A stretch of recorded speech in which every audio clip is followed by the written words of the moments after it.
At New Hampshire Motor Speedway, we've got 42 cars on the grid and one car in the penalty box. Jamie Little, what's going on with the 22? They did fail pre-race tech. Now, I asked Steve Addington, his crew chief, what exactly happened, and to give it to us in layman's terms. Basically, he said the rear end housing of the car that's supposed to be straight was a little too much out. So what they have to do is adjust that, and they'll do it by a track bar adjustment to make it more square and legal. So they're waiting back there to get approval from NASCAR to be able to bring the 22 car out here on the starting grid. For more on what we're saying here, Tim Brewer, can you help us out here in the Craftsman Tech Garage? I think so, Jamie. What they're referring to is the reference of the center line of the car, the body of the car, and the chassis. What you'd effectively like to do is offset the car somewhat. But the measurement with the tires and wheels on, they're measuring from the frame rail over to the wheel. But in this case, we're going to measure right here to the brake rotor itself. The NASCAR, they let you have just a little bit of variance right there,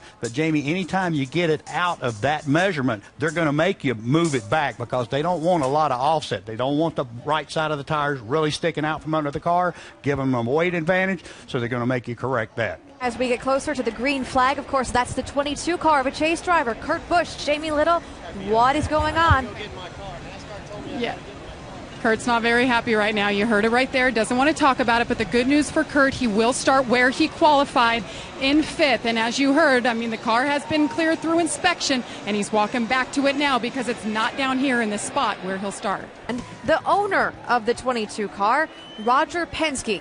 He always watches the racers from atop the spotter stand, communicating with his driver, and he's going to talk to NASCAR's president, Mike Helton.